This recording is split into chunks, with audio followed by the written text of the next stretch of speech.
Bonjour à tous et bienvenue dans cette nouvelle vidéo. Comme vous l'avez vu dans le titre, aujourd'hui on va s'adresser au micro-world. Donc ces micro-world ou mini-mondes, donc ces créations Photoshop 3D, ont été introduites ou du moins popularisées par Benny Production. Donc Benny Production, c'est un YouTuber anglophone qui fait en particulier du Photoshop et de la création digitale. C'est vraiment un des meilleurs, je pense, de son domaine. Donc la première vidéo qu'il a créée sur ce thème s'appelle This is not 3D software. Et dans cette vidéo, il nous montre comment il a créé ses premiers micro-worlds qui représentent en fait des coupes, si vous voulez, de différents paysages. Ici, on peut voir qu'il en a créé un avec un paysage désertique, donc égyptien en particulier, puisqu'il a fait une pyramide dans le désert. Puis il s'est attaqué à quelque chose que je pense plus compliqué, donc une création marine. Après avoir fait cette vidéo, Benny Production s'est lancé un défi, c'est ouvrir un compte Instagram uniquement dédié au micro-world où il en créerait un par jour. Je sais pas exactement combien de temps il a tenu ce défi, mais on peut voir sur sa page ici les différentes créations réalisées. Franchement, j'adore ce trending de micro-world, je trouve ça ultra intéressant. Je sais pas pourquoi, mais moi, toutes ces représentations graphiques des maps où on peut voir les choses en coupe comme ça, c'est quelque chose qui m'a toujours énormément plu. Donc ici, on peut voir qu'il a exploré énormément de thèmes, autant des thèmes urbains que des thèmes totalement naturels. Et qu'il a créé des mini-worlds à différents niveaux de zoom, donc allant simplement d'un skatepark par exemple à une île entière. Bref, du coup, dans cette vidéo, le défi pour moi, ça va être d'essayer de reproduire ces micro-worlds et voir si on arrive à quelque chose. Donc, juste pour vous prévenir, c'est la première fois que je m'attache à ces micro-worlds, j'en ai jamais créé avant, donc on va voir si on arrive à quelque chose. Pour structurer un peu cette vidéo et me donner 3 niveaux de difficulté, j'ai décidé de faire 3 micro-worlds différents. Je pense que pour commencer, le plus simple qu'on peut faire, c'est d'exclure tous les éléments liquides de ce genre de micro-world. Donc pour ceci, j'ai décidé de tester en premier un paysage désertique avec uniquement du profil de sol sur les côtés. Comme vous avez maintenant l'habitude avec moi, on va aller sur Unsplash chercher les images dont on a besoin.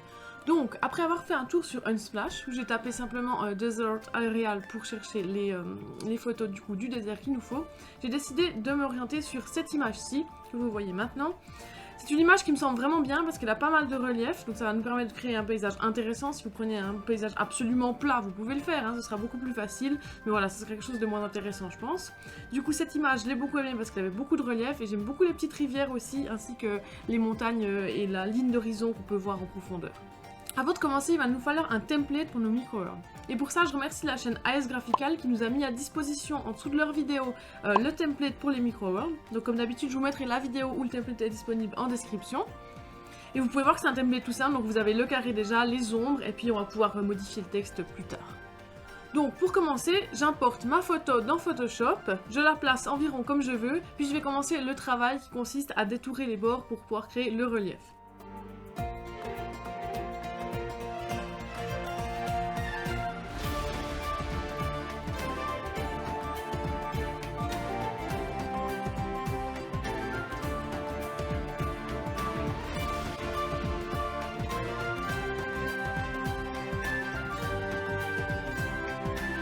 Donc je vais pas vous cacher, comme vous pouvez le voir ici, pour cette partie j'ai assez galéré. En fait ça fait un peu fumer le cerveau de faire ça parce qu'il faut réfléchir que si vous coupiez, où seraient vos délimitations en fait? À quel moment ça descendrait pour faire un creux, à quel moment ça remonterait pour faire une montagne?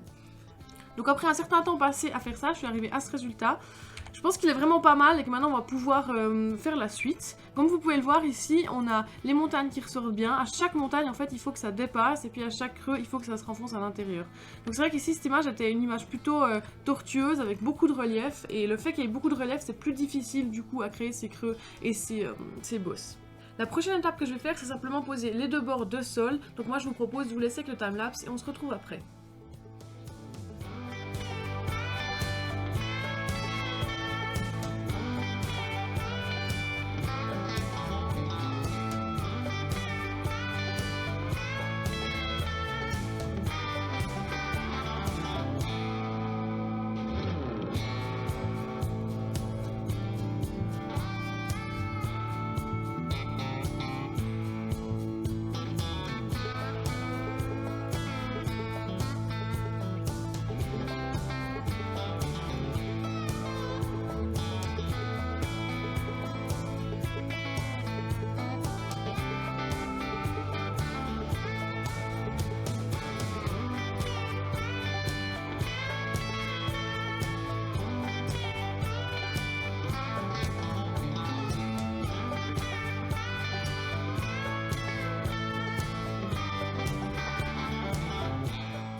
Et du coup on se retrouve avec le résultat final. J'ai ajouté les layers et j'en ai profité directement pour mettre le texte et faire les ajustements finaux. Au début, en ayant fini, j'étais pas très satisfaite. Puis j'ai fait une pause et je suis revenue. Et maintenant que je le regarde, je le trouve franchement pas si mal. Je trouve qu'en fait, les couches de rochers qu'on peut voir sur les côtés ici s'accordent bien à la dimension des montagnes. Et puis au final, les couleurs, je les trouve pas si mal. Maintenant, j'ai rencontré quelques problèmes en créant ce premier micro-world. C'est en fait pour trouver les images à mettre sur le côté. Pour la simple et bonne raison que ces images sont des images en coupe en fait qu'on veut. Et moi, je vais chercher toutes mes images sur Unsplash. Donc Unsplash, je vous rappelle, c'est un site où les photographes professionnels ou amateurs peuvent mettre à disposition leurs images, leurs photos gratuitement. Le problème, c'est que ces images de photographes, donc vous allez dehors, vous prenez vos photos de portraits, de paysages, mais rarement vous allez prendre une photo d'une coupe en fait. Ce genre de photos, vous allez plutôt les trouver sur des sites payants qui sont faits pour apporter des ressources en fait pour les gens qui veulent faire de la photo de manipulation ou du Photoshop.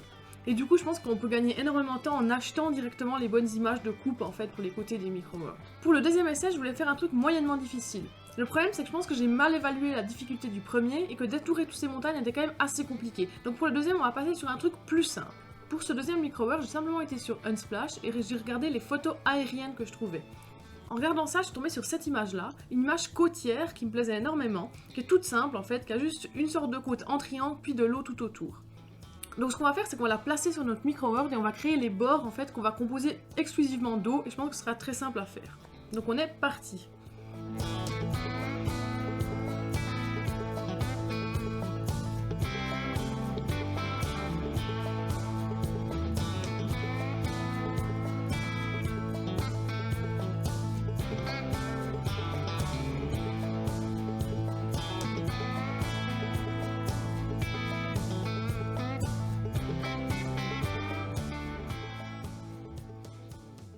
Et on se retrouve avec le deuxième micro-world que j'ai fini et que j'ai appelé côte abrupte. Donc comme vous pouvez voir ici, il est composé simplement d'une sorte de côte en fait, avec de gros rochers, et puis les bords c'est simplement de l'eau. Donc pour les bords c'est tout simple, je ne me suis pas amusée à chercher des images d'eau coupée ou d'eau directement sous l'eau, j'ai simplement fait un dégradé de couleur, et je pense qu'en fait ici, ça fait tout à fait le job.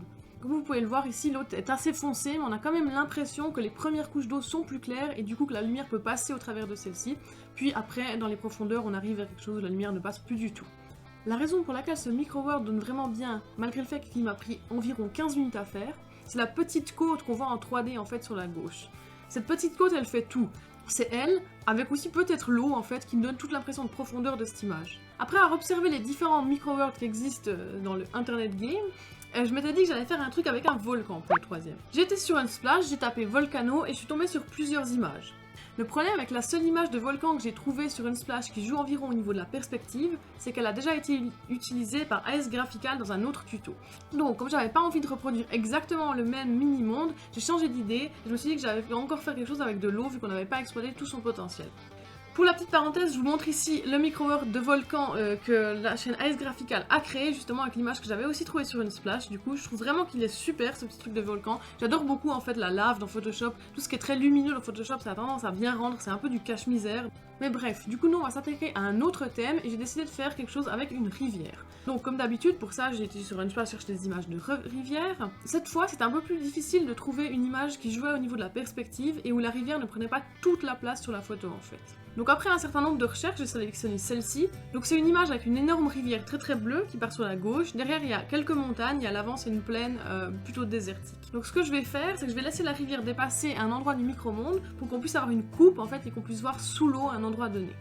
Et du coup on est directement parti.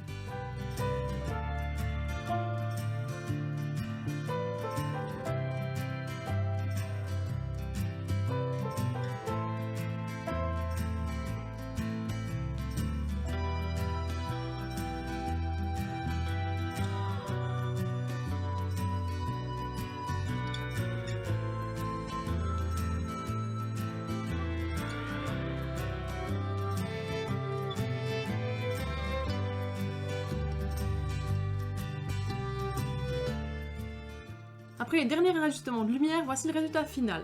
Et comme vous pouvez le voir, et comme vous l'avez vu dans le timelapse en fait, j'ai rajouté un petit bout de rivière sur le devant pour qu'on voit vraiment bien en coupe l'eau. Je trouve que c'est vraiment ce qui est le plus intéressant et ce qui est le plus extraordinaire à voir, c'est cette eau en fait, sur laquelle on peut voir la profondeur comme ça coupée sur le bord du mini-monde. Donc franchement, il me plaît bien. Est-ce qu'il a été vraiment plus compliqué que les deux autres? J'en suis pas sûre. On aurait pu aller plus loin. J'aurais pu par exemple prendre une image d'île et décider de faire vraiment un fond marin en rajoutant par exemple des poissons, des méduses, voilà, des choses comme ça. Simplement que j'étais un peu en retard parce que le premier tuto m'avait pris beaucoup plus de temps que prévu, donc j'étais partie sur un truc qui me semblait être faisable pour moi. Au final, ce dernier tuto s'est avéré être assez rapide et le résultat, j'en suis plutôt satisfaite. Bref, du coup à la fin de cette vidéo, on se retrouve avec 3 micro-mondes. Le désertique, la côte abrupte et le fluvial. Dites-moi dans les commentaires lequel vous préférez. Moi perso, je pense que je préfère quand même le désertique, c'est le premier que j'ai fait, mais je trouve que les montagnes comme ça, comme elles sont coupées, c'est quand même ce qui rend le plus réaliste, aussi avec les couches en fait de roches qui sont très bien accordées avec les montagnes. Maintenant qu'on a fini ces micro-heures et maintenant qu'on est plutôt content du résultat, en tout cas moi je suis contente du résultat, je pense que c'est le moment d'aller se comparer aux gens qui sont beaucoup plus forts que nous.